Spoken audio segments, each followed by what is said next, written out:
Olá pessoal, vamos para a nossa próxima aula de magnetismo. Nessa aula de magnetismo nós vamos falar principalmente sobre a força magnética. Na aula passada a gente determinou de forma crucial e fundamental, focando na caracterização do campo magnético de ímãs, por exemplo, de materiais ferromagnéticos, como a gente pode formar esses ímãs, por exemplo, em materiais ferromagnéticos, na caracterização do campo magnético, bússolas, campo magnético terrestre e, fundamentalmente, como correntes elétricas podem gerar campos magnéticos. Então, nós temos isso daí. Na aula, então, vamos lembrar rapidamente, a gente quer hoje, de forma relembrar, de forma fundamental, que nós sabemos que ímãs permanentes ou correntes contínuas, aqui onde eu estou circulando com o mouse, e constantes, vão fazer geração, vão gerar o campo magnetostático, o campo magnético.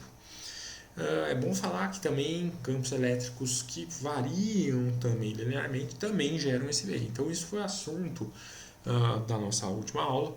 E quando a gente fala de um campo magnético estacionário, é aquele que não varia com o tempo. Ele é constante ao longo do tempo. O nosso objetivo hoje, de forma fundamental, é como alguns portadores de carga vão interagir com campos magnéticos. Então, a ideia é o seguinte: alguém deve estar gerando um campo magnético, seja um ímã, uma corrente que passa num fio, ou seja, você tem um campo magnético aí num certo espaço. E aí, nesse espaço, vai ter um portador de carga elétrica que vai passar nesse espaço. E aí, a hora que ele passa nesse espaço, o que vai acontecer com esse portador de carga? Será que a gente sabe que em muitos casos vai surgir aquilo que chama de força magnética agindo nesse portador de carga. E o que essa força magnética vai gerar? Então, a gente aprendeu sobre como gerar um campo magnético inicialmente. Agora a gente está falando, dado que você tem um campo magnético, vai passar uma partícula lá com uma carga elétrica, vai interagir com esse campo magnético, pode-se gerar uma força magnética e a gente vai focar nessa ação do campo magnético sobre essas cargas elétricas, tá bom? Então, a ideia, vamos passo a passo, Vamos começar passo a passo. Então, quando você tem uma carga elétrica em repouso, vou contar uma coisa para você, Um campo magnético estacionário, bonitinho, constante, ele não muda ao longo do tempo, tá? Ele é fixo, em direção, em sentido, tudo mais, em intensidade. E você tem uma carga elétrica aqui em repouso, a velocidade dela é zero. Eu vou falar para você, embora tenha um campo magnético aqui, ela vai continuar em repouso, tá bom? A força magnética dela vai ser zero. Olha que coisa curiosa essa, mas de fato é o que acontece, tá? Se você tem, por exemplo, de novo, o campo magnético estacionário, está sendo gerado aqui por esse ímã. Aí lembra que o campo magnético aqui vai do polo norte para o polo sul, aqui, ó. Olha o sentido do campo magnético bem azulzinho aqui, ó, certo? E ele não vai mudar nada, ele está estacionário, bonitinho, E suponha que você lance aqui uma carga elétrica que se move com uma velocidade v, só que essa velocidade v agora ela é constante, tá? E ela está indo na mesma direção aqui, ó, do seu campo magnético, tá bom? Na mesma direção. E no caso aqui está no mesmo sentido também, Está no mesmo sentido, o que é bem bacana, o que é bem importante aqui. Então, quando você tem carga elétrica que se move na mesma direção desse campo, seja no sentido do campo, seja no sentido contrário, eu vou falar uma coisa para você. Assim como na carga em repouso, a força magnética também é zero. Por exemplo, se essa velocidade ela era constante, fixa, ele vai continuar, essa partícula vai continuar se movendo em movimento retilíneo uniforme. Mas se ela tivesse com uma velocidade variável, de certa maneira aí, né? E a força magnética em cima dela causada pelo esse campo estacionário seria zero, desde que a direção seja a mesma do campo. Então isso é muito importante, tá? Agora, suponha agora que a gente tem uma carga que vai se mover perpendicularmente ao campo magnético B, né? Então o que eu mostro nesse desenho aí para você, né? Eu vou mostrar nesse desenho de forma crucial. Nós temos aqui um tubo, um canhão de prótons, por exemplo, tá? Eu tenho um canhãozinho de prótons e esse canhão aqui de prótons, ele está acoplado a um tubo de vidro e você tem vácuo aqui dentro, tá? Aqui na extremidade mais larga você tem uma tela com material fluorescente, recoberto com material fluorescente, de modo que quando o próton atinge essa tela, né, essa tela torna-se luminescente, tá bom? Ela se torna luminescente. Então, se eu não tenho esse ímã aqui, né, e esse ímã vai gerar um campo magnético B aqui, se eu não tivesse esse ímã, na hora que eu jogo o próton aqui, eu lanço o próton, ele vai seguir até esse ponto P. Só que, olha que coisa bacana. Quando eu coloco esse ímã aqui, que gera esse campo magnético B aqui, né, o próton não vai seguir essa trajetória retilínea. Não. Ele vai seguir, ele vai mudar a sua trajetória e vai aí atingir esse ponto P. Então, de fato agora, quando a gente percebe que o campo magnético aqui, no caso, está perpendicular à direção de propagação da partícula, o campo magnético vai conseguir agir e vai alterar a trajetória dessa partícula, tá? De fato, uma coisa importante, a gente percebe que o módulo da velocidade da partícula, das velocidades das partículas, quando elas estão submetidas a um campo magnético perpendicular, permanece o mesmo. Tá? A velocidade não muda. O que muda é a direção. Né? Então, vai mudar a direção. Isso é importante.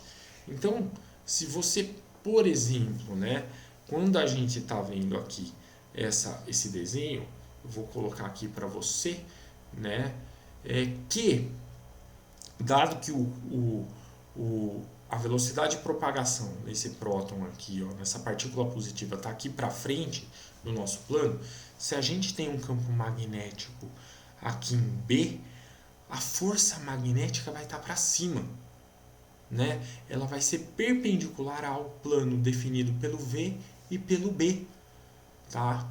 Então isso é legal. Se for um elétron, né, a única diferença, a força magnética vai continuar sendo perpendicular ao V e ao B, ao plano definido por V e B. Só que ela vai ser oposta ao caso de cima, né?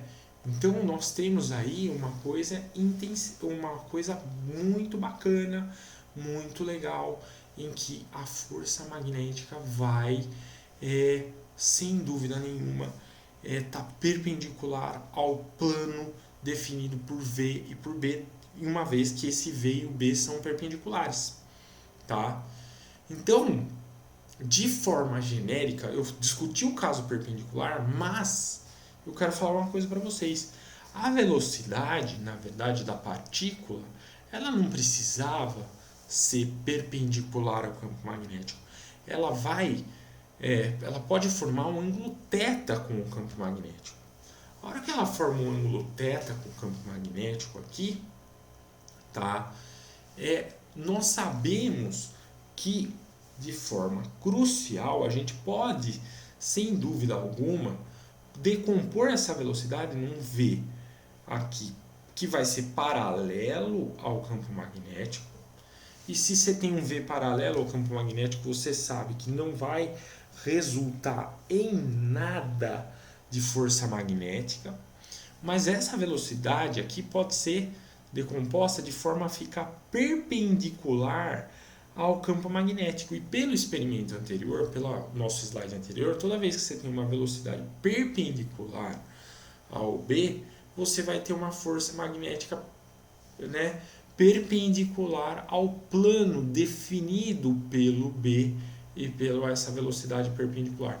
Então, tudo bem, você sabe que a velocidade ela define, né, ela acaba definindo, né, duas componentes quando ela forma um ângulo θ com o campo magnético. Uma dessas componentes não vai contribuir em nada para a força magnética, que é essa paralela, mas a perpendicular contribui, segundo o experimento lá de cima, até o experimento do canhão de prótons aqui.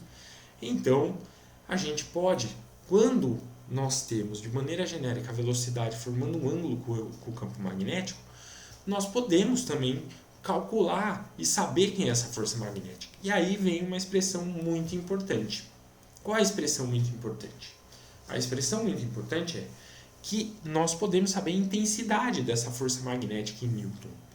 A força magnética vai ser dada pelo módulo da carga, que está submetida ao campo magnético, né, o Q, que é a carga da partícula que está atravessando o campo magnético. Isso é fundamental. A velocidade com que ela está atravessando o campo magnético, o valor intrínseco, a intensidade do campo magnético e o ângulo entre a velocidade e o campo magnético. Isso vai definir a força magnética. Lembra que a gente não está fazendo muita dedução aqui, não está se preocupando muito com isso, tá? Então, a força magnética é QVB seno de θ. Né? Lembrando que o θ é o ângulo entre a velocidade e o campo magnético aí. E isso vai dar intensidade para a gente aí, certo? Por isso que tem esse seno θ, para falar assim, ó, sabe aquela componente lá paralela, que é a V cosseno θ? A V cosseno θ não importa, o que importa só é a V seno θ, isso é a componente perpendicular que é importante, por isso que tem esse V seno θ aqui. Tá? Então, a gente sabe que usando isso daí, se a gente perceber, o próprio campo magnético ele vai ser dado aqui em Newton, né, por Coulomb por metro por segundo. Ó. Você passa aqui é Newton, passa o Q para baixo aqui é Coulomb, passa o V para baixo por metro por segundo. Então, essa unidade que define o Tesla. O Tesla, no fundo, que a gente falou na aula passada, né, no nosso apresentação passada, é essa unidade. O Tesla representa 1 Newton por 1 Coulomb por metro por segundo. E o que de fato isso daí representa? Né? É a intensidade de um campo magnético, por exemplo, uniforme. Né? Se você tem um campo magnético uniforme de 1 Tesla, significa que uma partícula com uma carga de 1 Coulomb passando com uma velocidade nesse campo de 1 metro por segundo, vai sofrer a intensidade de uma força magnética de 1 Newton. Né? Então, só para você ter noção do que é um Tesla. Então, uma partícula de carga 1 Coulomb, passando com uma velocidade de 1 metro por segundo, vai receber uma intensidade de força de 1 Newton. Tudo bem? Tá, eu sei então calcular a intensidade da força magnética. O que eu quero agora? Eu quero saber calcular a direção e o sentido dessa força magnética. Por isso a gente usa a regra da mão direita espalmada, baseada no nosso experimento aqui, ó. Se eu sei que a força magnética é sempre perpendicular ao plano definido por V e por B, tá? Sempre definido por plano V e por B, eu vou usar a palma da minha mão aqui, né? A mão espalmada, a palma da minha mão, para definir o plano por do V e B. Então a palma, aqui como você vê, ela vai definir o plano do V e do B. Pronto, a palma tá. Só que, calma, a gente tem que fazer com que essa palma tenha uma certa orientação bonitinha. O que é? O teu dedão sempre vai apontar para a velocidade da partícula que está atravessando o campo magnético. Tá? E o B vai ser definido, né? Vai estar lá no nosso, nos outros dedos. Tá? Então, V, o teu dedão aponta para a velocidade da partícula e os outros dedos apontam aqui para o campo magnético, para a direção do campo magnético. E você vai ter que fazer uma ginástica aí para fazer isso. O vetor, se a partícula é positiva, né, a força magnética vai sair da sua palma. Tá? Ela vai sair da sua palma, ela vai apontar para cima. Tudo bem? Agora, se a carga é negativa, ao invés, né, da força magnética sair da sua palma, ela vai estar entrando para a sua palma. Tá? Ela vai estar com a direção, com o sentido oposto. A mesma direção, mas com o sentido oposto. Tá bom? Então, isso é a regra para você achar a direção e o sentido da força magnética. Tá bom? Então, fundamental isso. Então, a gente já na aula passada falou do campo magnético uniforme constante. O que eu vou fazer? Eu vou lembrar para você, ele é igual em todos os pontos, então você tem esse plano, né? Todos guardam a mesma distância, todas as setas têm a mesma intensidade, né? Então, eu poderia representar isso daqui através de uma bolinha com um pontinho no meio, né? Olhando aqui, porque esse campo magnético está apontando, saindo do plano, tá? E vamos supor que ele é estacionário ao longo do tempo, ele não vai mudar ao longo do tempo. Então ele é igual em todos os pontos, tem a mesma intensidade, mesma direção e sentido, só que ele não varia, então ele é estacionário. Qual é o nosso objetivo? Nosso objetivo é, sob posse de campos magnéticos constantes, o que vai acontecer com a partícula que vai entrar. Né? A gente é meio que o repeteco do começo da aula. Se a velocidade da partícula aponta na mesma direção do campo magnético, a gente sabe, uma vez que V é constante, tá? A gente sabe que o campo magnético não vai ter força magnética. Repara que o seno entre a velocidade e o B é zero. Então, se você vem aqui nessa fórmula, você coloca seno zero aqui, ou se eles tiverem sentidos opostos, seno de 180, seno 0 ou 180 é zero, a força magnética dá zero. Então, não vai ter força magnética.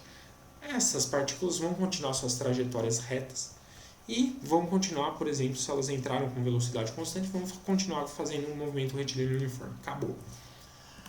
Curioso, quando, né, agora você entra aqui com um campo magnético, ó que bacana. Você tem um campo nessa situação aqui desse desenho. Você tem um campo magnético, né, apontando, saindo das telas do seu computador para o seu olho, né? Olha o que está acontecendo. Ele está saindo, né, para o seu olho aí. Isso é muito legal, né? Então você tá aí. Se usar a regra da mão direita, né, o teu dedão, então daí você entra com uma partícula com, voltei aqui, você entra com uma partícula com velocidade aqui para a direita, então ela vai entrar nesse campo magnético, então o seu dedão está apontando aqui para a direita, e os seus dedos, os seus outros dedos, tem que estar apontando para o seu olho, então você tem um dedão apontando para a direita e os outros dedos apontando para o seu olho, tá? Na palma da sua mão tem que estar saindo um vetor para baixo, que é a força magnética, essa força magnética para baixo.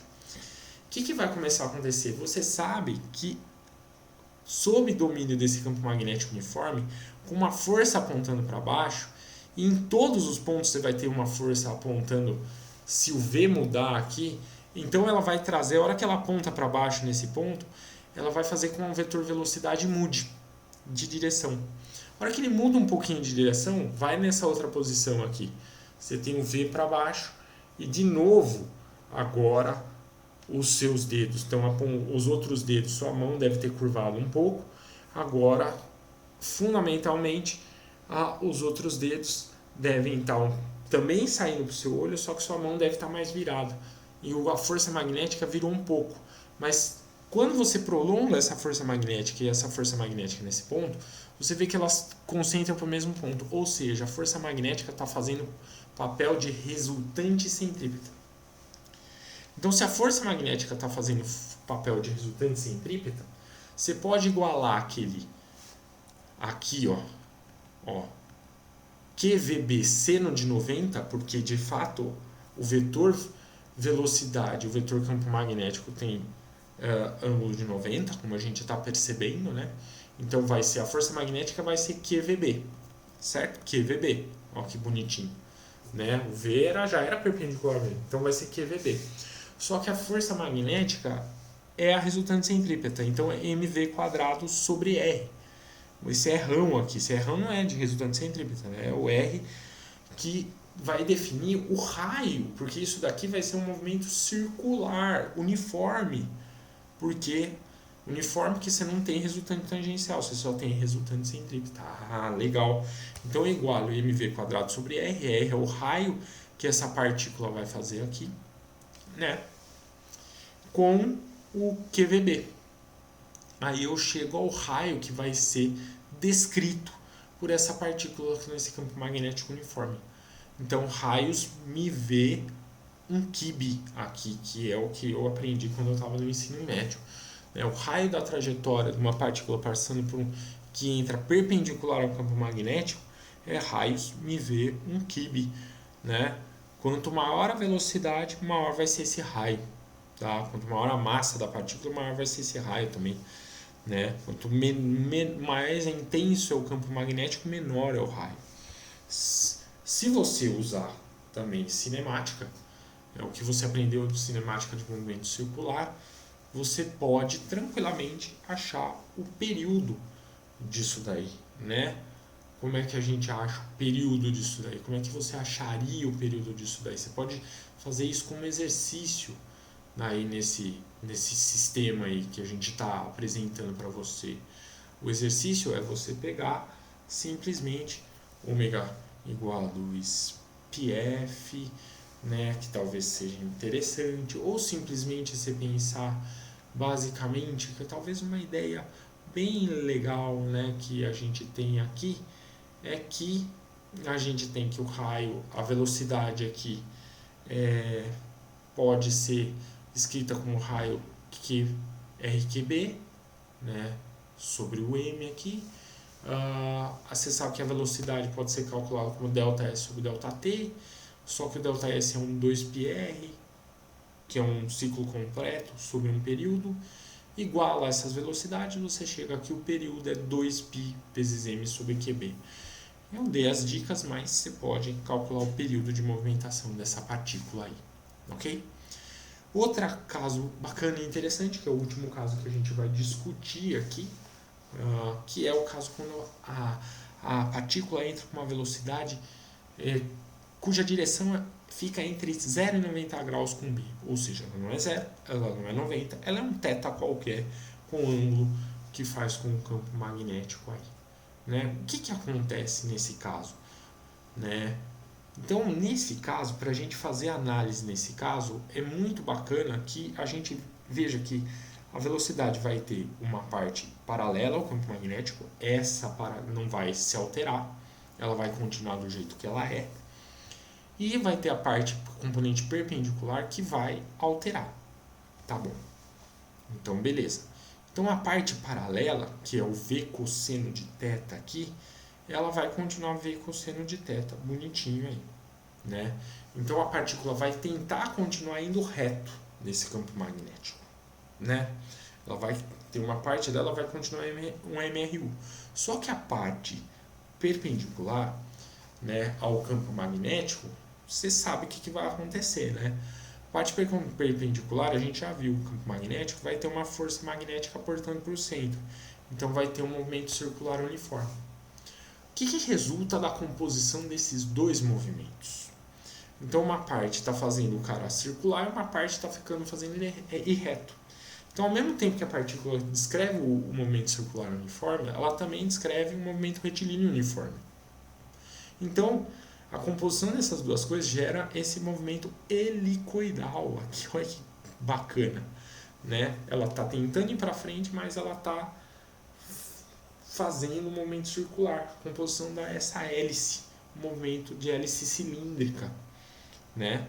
O movimento dessa hélice cilíndrica tem uma coisa muito curiosa, então, que a gente pode saber basicamente o raio desse movimento. O raio desse movimento está totalmente atrelado e associado à componente perpendicular aqui, o MV seno θ sobre QB, tá?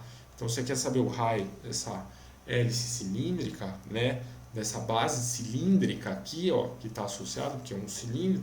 Então o raio dessa base cilíndrica é dado por raios MV1 kb, só que o V é o V seno θ que você tem que pegar aqui, tá?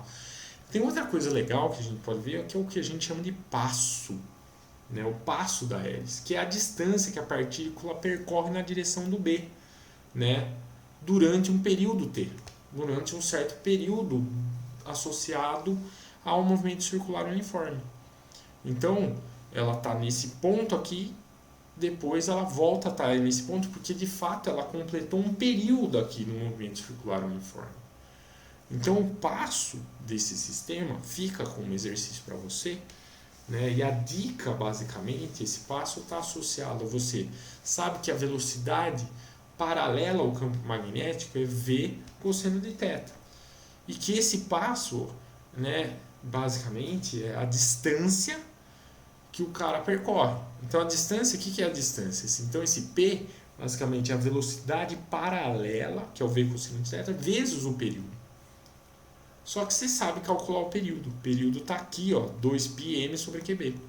Então, você vai ter 2πm, né, sobre QB vezes o V cosseno θ, né? Só que você pode substituir tranquilamente, você pode rearranjar isso daqui e escrever que o passo é 2πm V cosseno θ sobre QB, que é o passo da hélice. É só combinar o período do movimento circular com a velocidade paralela que você tem aí, certo? Então é isso, a gente acabou de estudar o comportamento de partículas carregadas sob a presença de campos magnéticos. Espero que você tenha entendido, que você tenha gostado e a gente discute mais em aula.